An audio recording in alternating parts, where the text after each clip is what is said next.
So in yesterday's plenary, we talked about the challenge of California going its own way when the national administration is headed in the opposite direction of so many of the environmental policies, so many of the social policies, and frankly, so many of the economic policies that we're pursuing in California. And in no arena is the contrast more stark than the commitment California has made to pursuing rail transit. That's under challenge. There's no question as we read the Los Angeles Times, which is a small suburban paper that is, I think, attached to the city of Chicago, as best I can tell, spends column inches every single day hammering California's high-speed rail project. Of course, we have our challenges here in Los Angeles, where the voters have generously allocated $140 billion over the next several decades to investment in transit solutions for our region, which is a tremendous challenge to figure out how to spend it and spend it well and to spend it quickly, all of which are challenging because you can do things well, you can do things quickly, but you can seldom do them both at the same time. That's our challenge between now and 2028 when we welcome the world. So we're going to talk about those challenges and the opportunities that they represent for California to show the way. As the fifth largest economy in the world, we have to look at our competition, and our competition knows how to build infrastructure. We have to keep up with them, and that's going to be a challenge. So we're going to begin with the high-speed rail project, which is the largest and most ambitious single infrastructure project under construction in America today. And it is under construction, contrary to what you read in the Los Angeles Times. So Michelle Boehm is the Southern California Regional Director of the High Speed Authority, Rail Authority. You know that Dan Richard was here yesterday and originally scheduled for this panel, but we've got Michelle, who will do an outstanding job of talking about how we get high-speed rail on track in California. Thank you, Rick. I really appreciate it. So, this is the easiest project that we're working on in the state of California right now, so I'm glad you all came. We'll just speak a few minutes and we'll be able to move on our way, right? Hang on a sec. Let me see if I can navigate this. I have a brief PowerPoint. And while we're doing that, I wanted to read a statement from the governor's State of the State address that happened in recent days. I don't think that there is a more inspirational time in the state of California than now in terms of really reaching out and accomplishing big things. So to start, from Jerry Brown, our fearless leader, difficulties challenge us, but they can't discourage or stop us. Whether it's roads or trains or dams or renewable energy installations or zero-emission cars, California is setting the pace for America. Yes, there are critics, there are lawsuits, and there are countless obstacles, but California was built on dreams and perseverance, and the boulder path is still our way forward.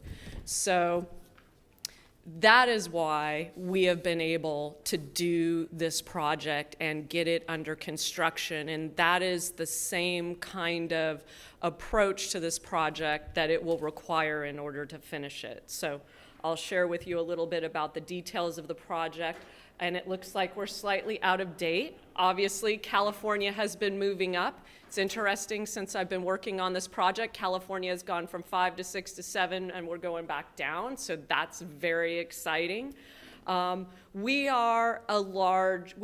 This state covers a large geography. We're comparable to the Northeast Corridor in terms of the distance and the population and the complexity, and this type of investment putting in a steel rail capable of traveling at speeds over that or equal to that of Formula One race car back and forth across the state every hour, 15 hours a day, changes the destiny of the people who live in the state of California and the people who visit the state of California.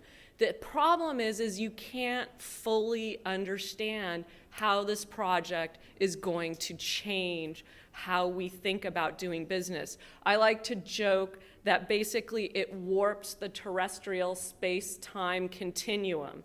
If you can now go to a station in Southern California, get on a train because you know there are 3 or 4 an hour, so you don't even have to check the schedule, show up, get on a train, you can get from Los Angeles to the Antelope Valley in 20 minutes, you can get to Bakersfield in 45 minutes, you can get to Fresno a little bit longer, you can get to the Bay Area in 2 hours and change.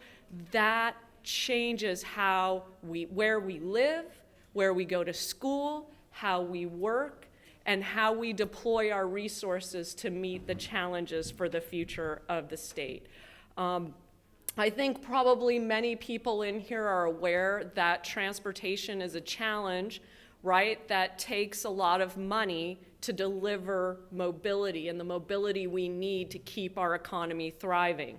If you take a look at the investments that would be required to provide the equivalent level of service, the equivalent mobility for the same number of people for the state of California, the cost would be higher than building the high-speed rail project.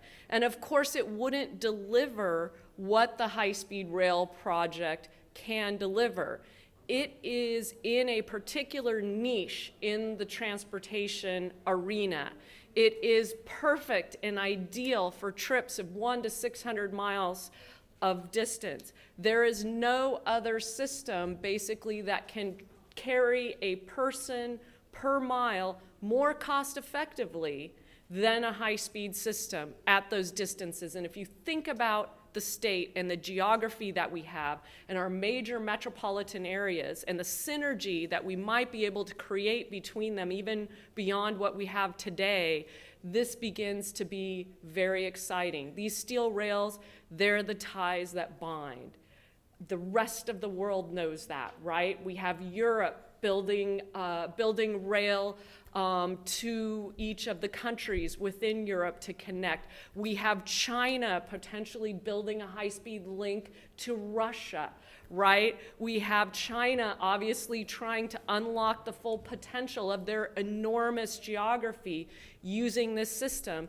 And of course, we had Japan introduce this system because they have a long linear sort of setup like we do here in California, and they introduced it for the Tokyo Olympics, right? So we are poised, we have a moment here to hopefully do the same thing.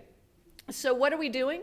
Here's our project, 800 total miles, 500 miles from San Francisco to Anaheim, that's phase 1. We have an extension for phase 2 to Sacramento and down to San Diego. If you can see, even in the back of the room, the areas where the small white dots are, those represent the stations that we have planned. And if you put this alignment over the top of a heat map of the population of the state of California, this perfectly matches the most dense areas of the state. Sometimes us folks down here in LA, we forget a lot of people live in Fresno, right? There is an entire, they are one of the top 10 cities by population in the state of California, as are most of those cities there. We only miss 2 of the cities that are in the top 10 by population with a 1-seat ride, but we get them with a 2-seat ride, right? We get to Oakland and we get to Long Beach with a 2-seat ride, and that's important. So I talked a little bit about this, right? How this ties our economies together, it ties our families together, it ties our people together, and it opens up the state for visitors who want to fly into Los Angeles, for instance, and visit Hollywood, visit Yosemite, visit the Bay Area, and also on the planning books someday visit Las Vegas, right? If you think about when people visit, where they go, those are the big locations that they take a look at. And as mentioned, under construction, 119 miles, 1,650 craft laborers on the job right now. So we're delivering, basically, we're giving back to the state now as we build it, and we will give back when it starts to operate. Here, basically, over the course of the last several years, presents the information on the economic impact of the project that we have begun to build. In terms of job years of employment, we've created between 19,000 and 23,000 labor income and overall economic output. This is why these infrastructure jobs get talked about all the time. They start to give back when you're planning them, and then when you're constructing them, and then when you open them, they make people's lives easier, so they continue to give back, and they also establish and create jobs. So that's it. That's my 2-second trip through high-speed rail. Terrific. So Jim Wunderman is the president and CEO of the Bay Area Council, and we're going to get the perspective from the other end of the high-speed rail line, our sister region in the Bay Area, from Jim. Jim?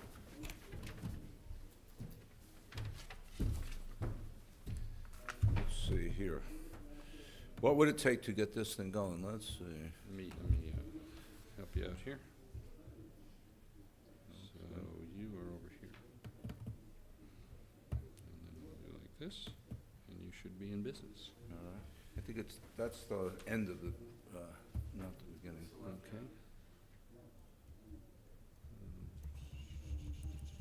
This is, okay, here we go. And this will take it the other way. Mm-hmm.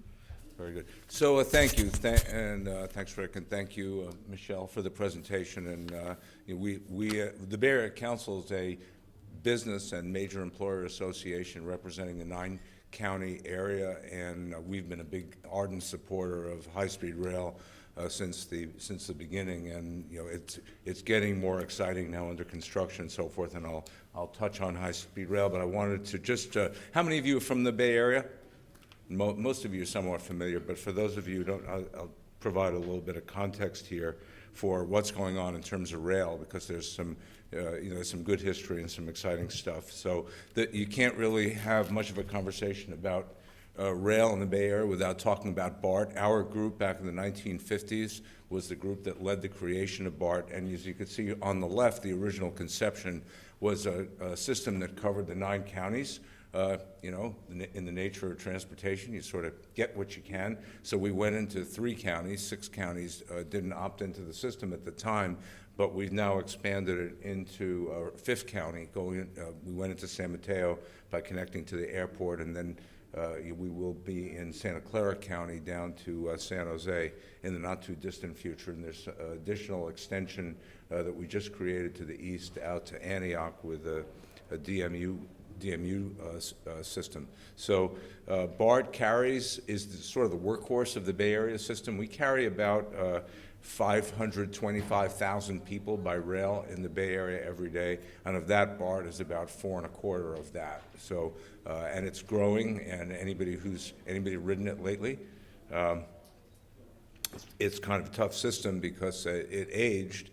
And we're now investing billions of dollars in the infrastructure we should have been maintaining the whole time. It was this fresh new system not too long ago, and now not so much at all. So new cars, new control system, new lot of work on the elevated portions as well as the underground portions of BART.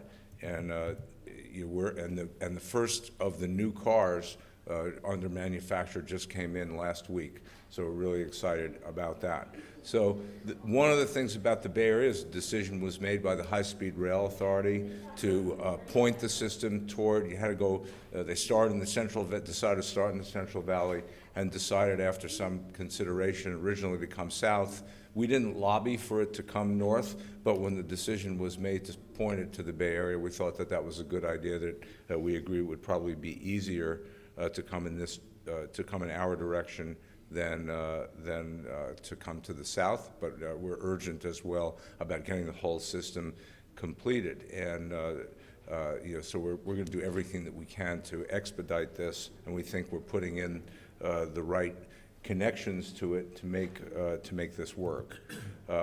Starting in San Jose. So San Jose will be the recipient of high-speed rail. This is a really important connection. There's a train terminal about under construction called Diridon Station that will be the host of high-speed rail, along with about 5 or 6 other systems, including BART and the Caltrain system and Amtrak and the Capital Corridor. So that part of San Jose is really changing. If you look at the Bay Area economy, it's a very strong economy, but it's largely, if it's doing anything that's different, it's kind of pushing south.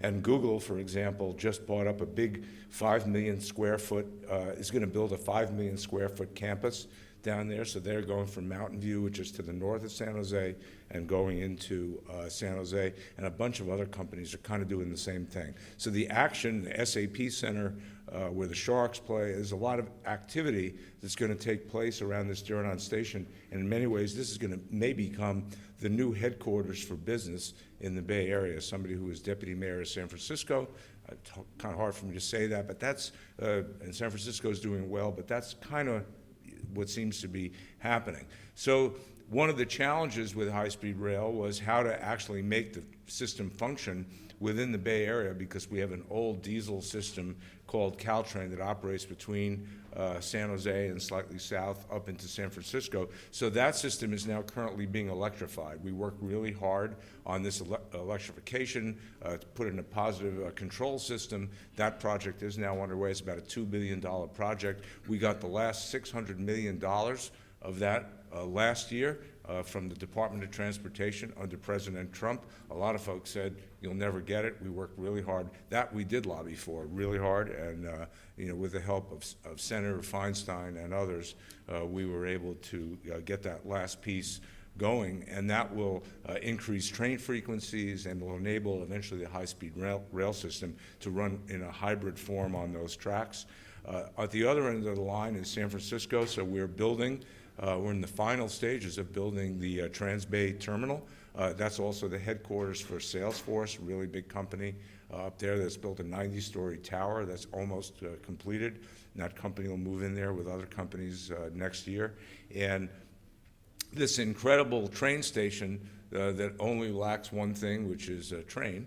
So if we're unsuccessful in doing what we're planning to do, then you will have the world's fanciest bus station by far. But the basement, it's a 4-level station. The basement is carved out for trains. There's still the need for a project we call DTX to connect from the current terminus of the Caltrain line at 4th and King Street, about a mile something, over to the Transbay Terminal. There's an approved environmental impact report for that, but it goes in this kind of funky fashion, so there's been some debate over whether or not to actually build that or kind of go back to the drawing board. There's a lot of development issues that kind of frame around this. This is a really hot area of San Francisco. When I was deputy mayor last time back in the 1990s, we kind of conceived what this area could be like, but it was hard to visualize it. Now you can actually go see it.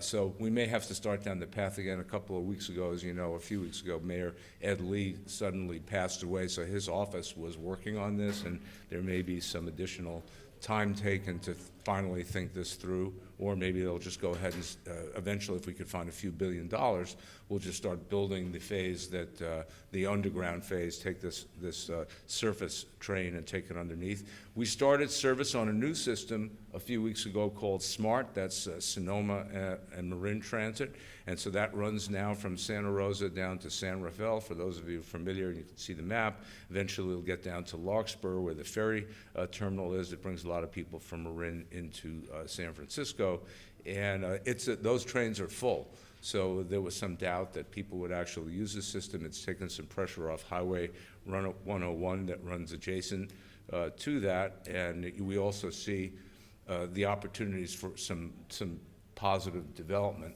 along the line. There's nobody here from Marin. I said development and Marin, see, in the same sentence, and nobody's throwing anything because you're not from there.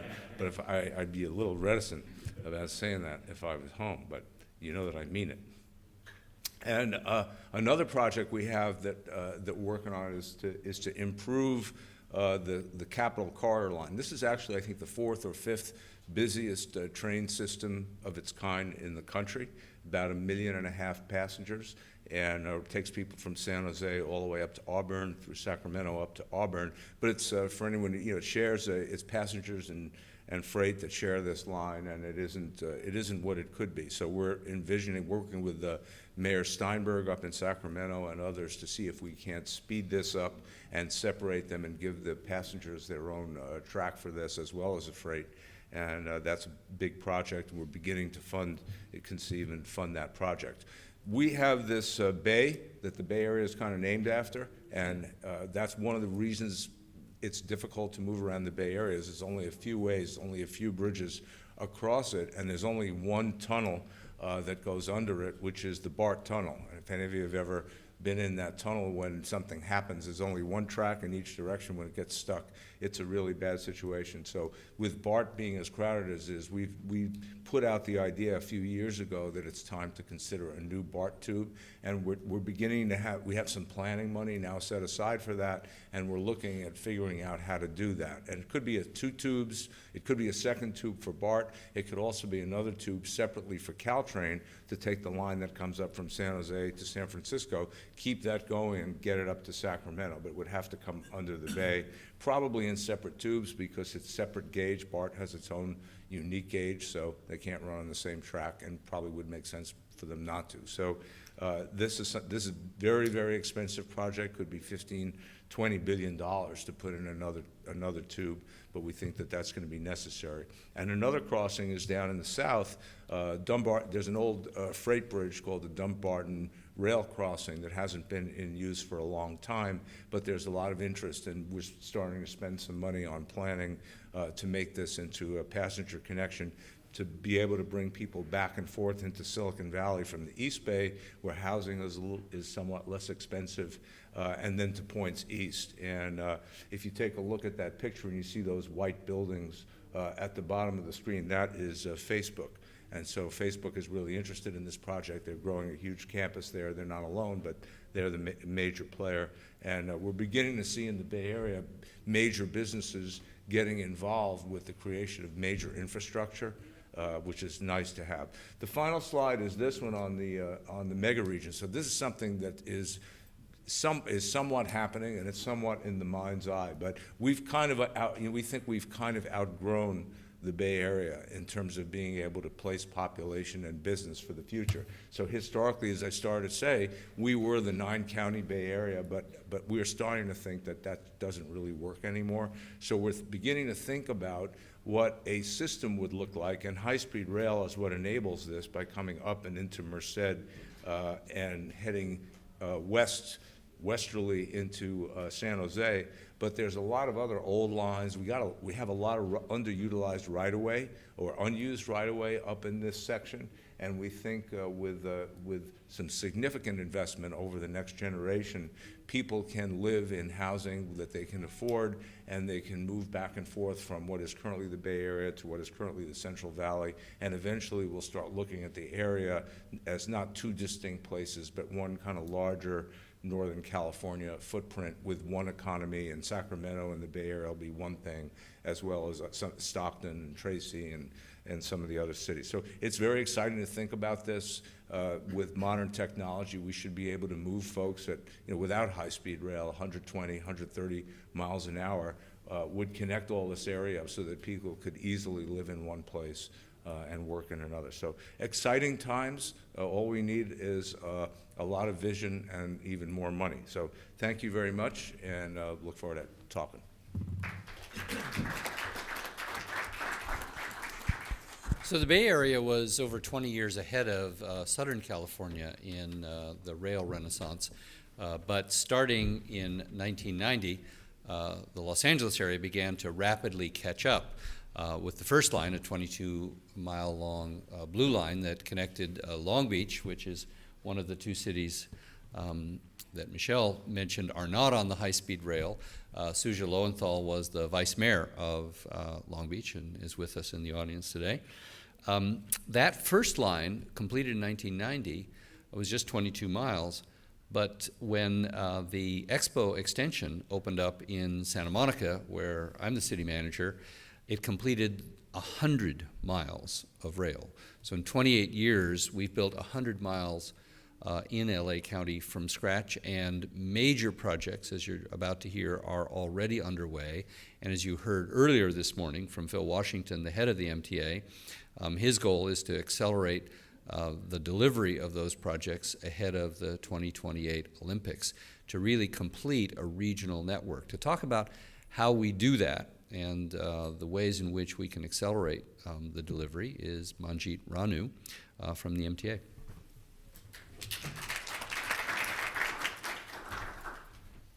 Well, thank you, Rick, and good morning, everybody. Hope you're enjoying the conference.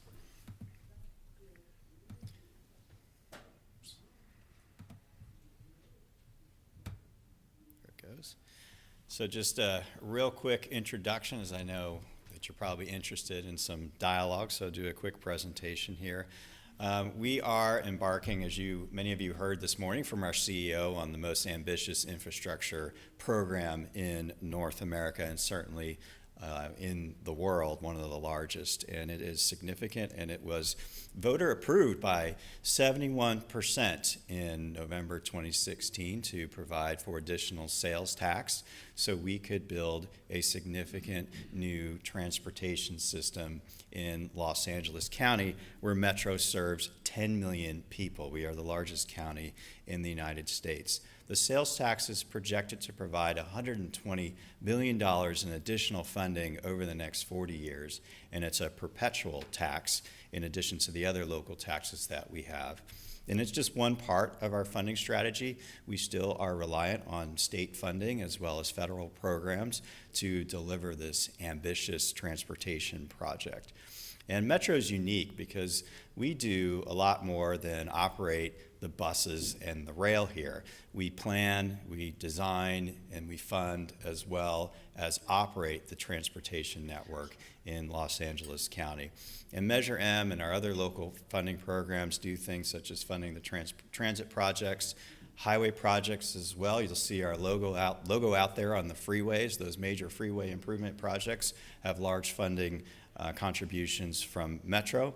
We're also growing an active transportation program with our funding, and we provide funding sources to what we call our sub-regional councils of government, and we have 9 of those in Los Angeles County where they, through local control, decide how to disperse those funds for projects subject to rules set by Metro.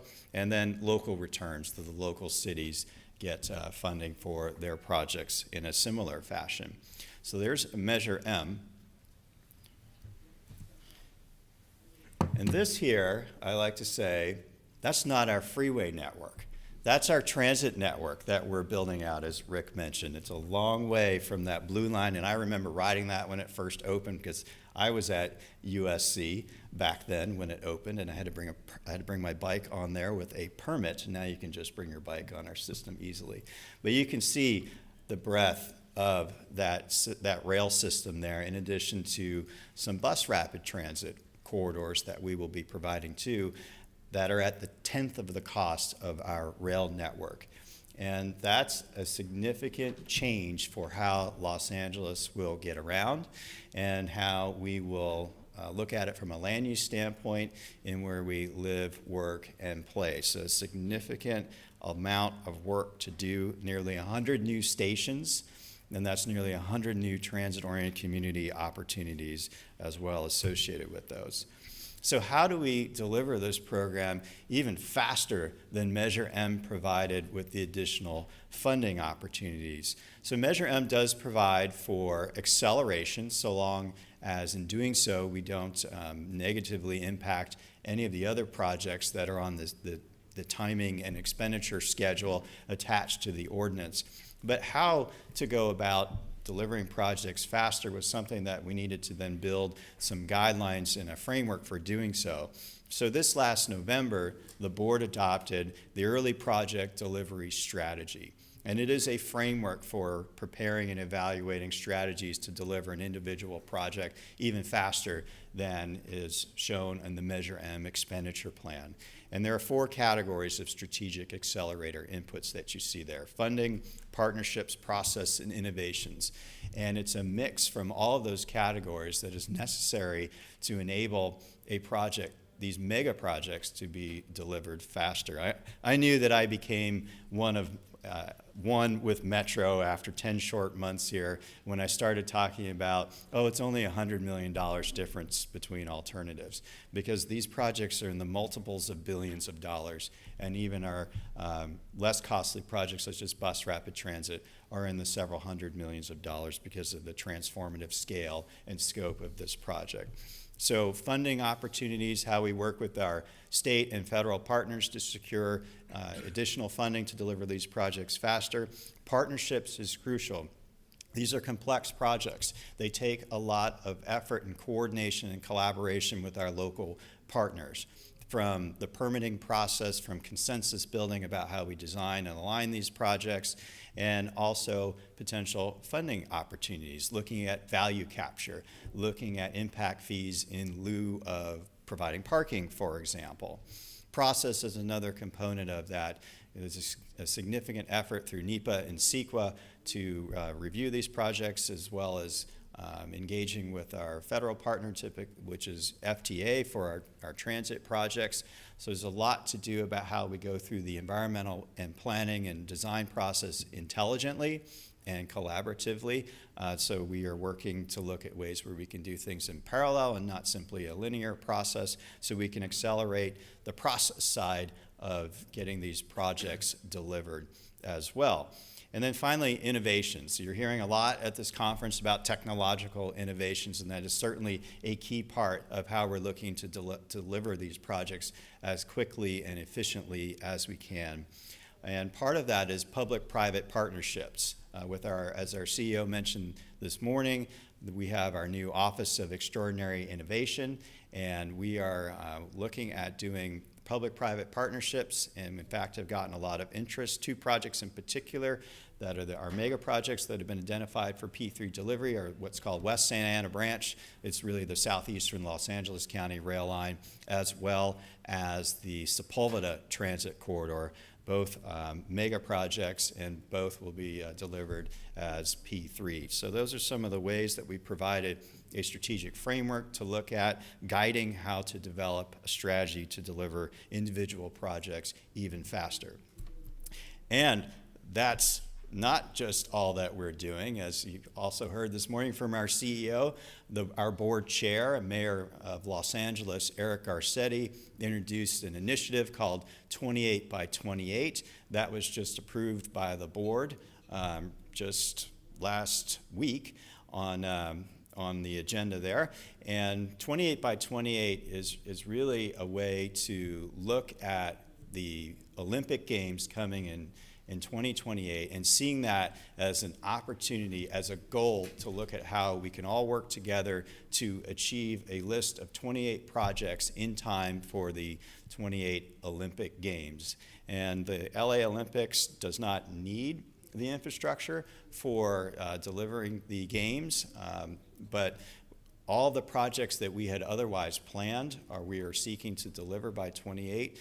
And there are 17 of those that were scheduled to be delivered anyway by 2028. We have 8 that we call aspirational project schedules that we identified as being ideal to have completed in the next 10 years, and are seeking through the early project delivery strategy a way of accelerating those projects. And 3 new projects that would be very integral for improving the efficiency and delivery of our transportation network. The idea is that Metro fundamentally provides access to opportunity. And the more we can work to deliver our projects faster, the more we can make this a more livable and successful, and importantly, equitable region. Equity is a big part of Metro's thinking. Watch our board agenda for February for an initiation formally of the discussion of equity in Los Angeles County from Metro standpoint. So that's what fundamentally 28 by 28 initiative is. It's a way to crystallize in everyone's mind an opportunity to strive to work together collaboratively and advocate for accelerated resources from our state and federal partners to deliver these projects even faster so we all benefit from it. So if you want to learn more about Metro, these are our website there, as well as about Measure M are on the screen there. Some of the other important things that we're doing is working on a transit-oriented communities policy, which is our way of looking at transit-oriented development in a linear fashion along our transit corridors, and as well as updating our long-range transportation plan in a much more comprehensive, dynamic way than we've done before. So appreciate the opportunity to share more about Metro up here. So thank you. Thank you, Manjeet. Manjeet previewed our next speaker, Liam Kelly from KPMG, to talk about the opportunity for public-private partnerships as a way of accelerating the delivery of these ambitious projects. Thank you. I'll keep this relatively brief. I have the pleasure of working with LA Metro and High Speed Rail and a number of other agencies around the country on financing, and fortunately Manjeet and Michelle have preempted a lot of my presentation, so I'll keep this relatively brief. We've heard a lot in the last couple of days about evolving technology, user choices, the confluence of technology, solar, charging, rideshare, autonomous vehicles, which is fantastic for mobility, it's fantastic for the environment. It makes funding and financing 30, 40-year projects an interesting game. There's a lot of great funding sources. That obviously cap and trade is underpinning a lot of the high-speed rail spending. We've got the sales tax and gas tax. All of those funding sources are becoming ever more volatile. Financing on the back of those is becoming all the more challenging, which is frankly good news for people like me, bad news for public agencies trying to develop these long-term projects. One of the things that we've been asked to do, increasingly asked to do, is as one of my colleagues who was a partner of mine in KPMG is now writing the infrastructure plan in DC, so probably has got an influence over the next 3 or 4 years, is really looking at public agencies and as he calls it, shaking the sofa upside down, seeing where the cost efficiencies and those revenue opportunities are. One of the great things we're seeing with this evolution in technology, there are a lot more interesting revenue sources for public agencies than there have been. Well, I think one of the things we've been doing a lot with Michelle's team and Manjeet and Joshua in Metro and places like Orange County and elsewhere is actually looking at their portfolio, looking at where those opportunities are on cost savings, but ever more so on revenue sharing often, and revenue maximization at other places. And that is particularly in an area where there is a huge amount of data usage, fiber and cell towers. These are really valuable assets. More so on the data that they produce. A lot of agencies are giving that data away free, which is fantastic for mobility. The worst thing you possibly do is get away free, no rights in it, and then have to buy it back from Uber or Google or whoever in 10 years' time, so you can actually manage your city or your jurisdiction properly. So there's a risk and reward element there too. But I was talking to a couple of guys yesterday, and they're saying, well, the traditional P3, we've only done about 20 of them. So traditional is an interesting word for P3, but it's true. They are evolving, and they're evolving quickly. Actually, how the private sector and public sector interface and go forward. And I think that whether it's rail financing or just transit financing more broadly, we are going to be a lot more innovative and actually looking how we're actually looking in the future. Joshua Shank yesterday talked about really focusing not just on the bill cost, but looking at the whole life cost and revenues from these systems. We're going to have to do a lot more of this, because in the past we've just simply built it, we've financed it, and then we've forgotten about it. The deferred maintenance all across the country is becoming more than just a problem. It's going to really influence how we manage our public assets going forward. So we do have to take that into account when building things and financing and procuring them. So with that, I'll pass it back to Rick. I'm sure there's a few questions, and and I'll like to answer.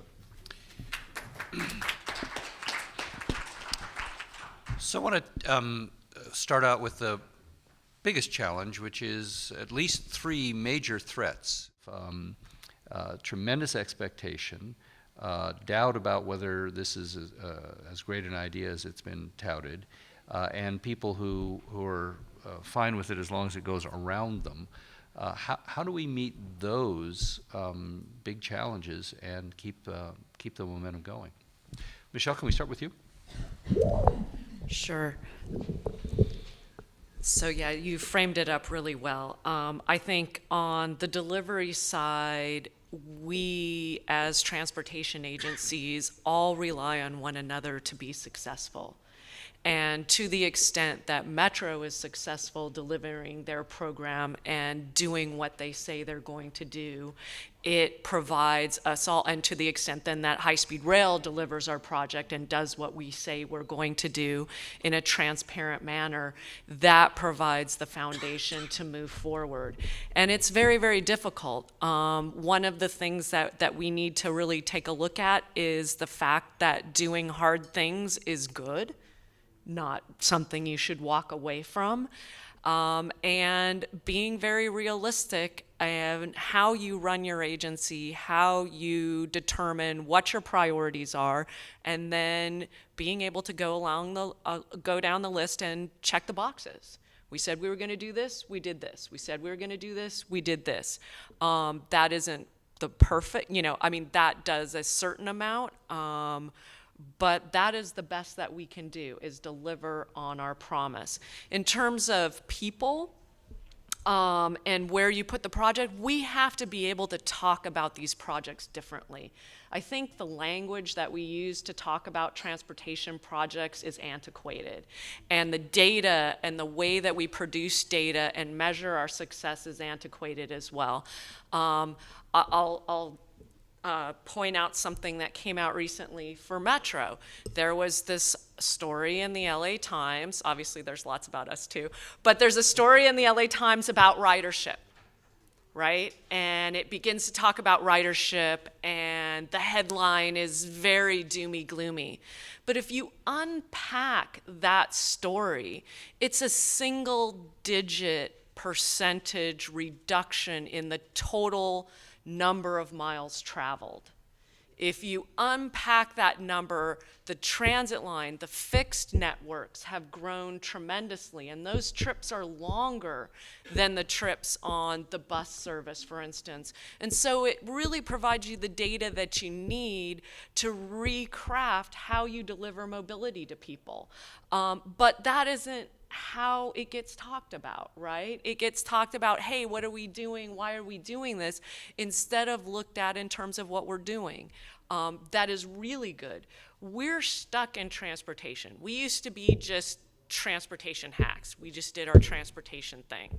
Manjeet mentioned it. We now have to look at equity, right? We now have to look at financing. We now have to be able to do with our programs a lot more than we've ever done before, and we have to work together. We can't get in modal wars.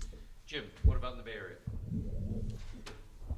Well, in the Bay Area, we have a bit of LA envy. I think well-earned LA envy for what you've been able to do here. So, it's really exciting that you've been able to work with the community in the way to bring public support around a Proposition M or a Proposition R and raise this kind of money. And, I don't think you can really separate that from the public excitement that goes along with it. So the question is how to sustain it at the project level.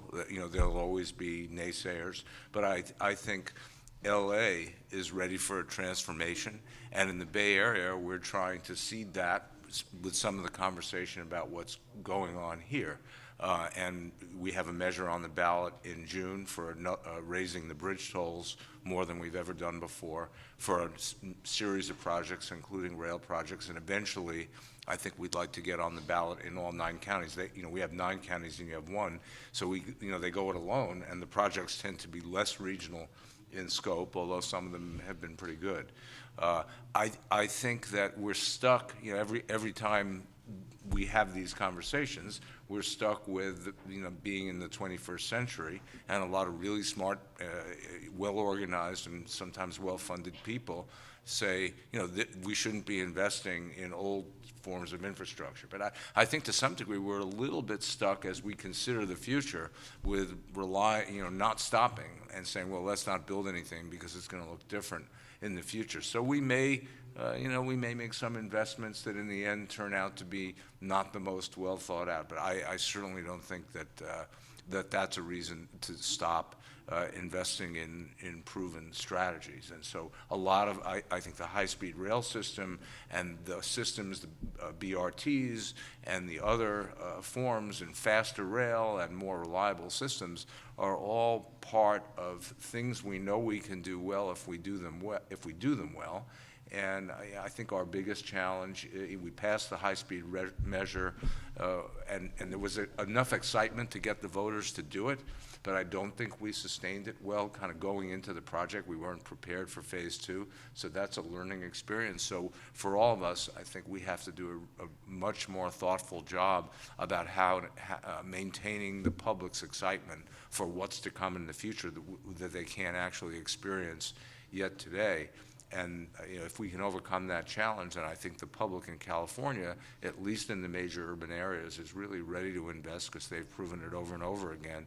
And then it's just up to us to do the very, very best and most thoughtful job we can do to deliver projects on time, on budget, and using new forms of finance and delivery that can show the public that we're a can-do state. Manjit, you kind of have the wind at your back, as Jim's just acknowledged, but as high-speed rail has seen and as other projects have seen, in fact, the MTA stumbled 20 years ago and got itself into deep trouble. How do you keep your eye on the ball and make sure you don't drop it? Well, there are internal controls that we need to have for a program of this magnitude to make sure that we're managing it properly and include the proper oversight, and we're very transparent about it. But also critical is how we work with our partners, and because we can't do this alone, and that's the brilliant aspect of the 28 by 28 initiative is how it can get everyone focused around a goal to delivering this project. So how we work with partners is really important so we can show that there are benefits to this, that we are listening to each other and responding to concerns that arise through the process to make sure that we can deliver these projects as efficiently as we can. And the other thing is that we need to look at some reasonable regulatory reform. In California in particular, it does a fantastic job of empowering the tyranny of one, and how easy it is for one individual or one organization to derail a project. And certainly the process is important, and we want to value all the input that we can in delivering these projects, but they come with benefits to many, and how we can go about improving our regulatory environment so it's reasonable and that the tyranny of one can't derail our projects will be very important. How we articulate the benefits, that we're not just talking about these as infrastructure projects anymore, they're community investment corridors, and that goes in alignment with our transit-oriented communities initiative that we're building upon this year. It's all critical to getting us moving forward to delivering this transformative infrastructure program in Los Angeles County. We're trying to stay on time. I apologize, we won't have time for questions from the audience. Earlier, I acknowledged the former Vice Mayor of Long Beach. I want to acknowledge a former member of the High Speed Rail Authority, Catherine Perez Estelano, who's in the audience as well. These kind of leaders are part of what it takes, both on the elected and on the staff and on the appointed sides. These are big challenges. We won't have Governor Brown after next year, and so the next governor will inherit these challenges. We've been talking for the last 2 days, both at Verity Exchange and now at Future Build about the existential challenge of climate change. We haven't talked about climate change in this session, but it is looming in the background. As Michelle's slide showed, the alternative to these projects is not that nothing happens. The alternative to this project is that people drive.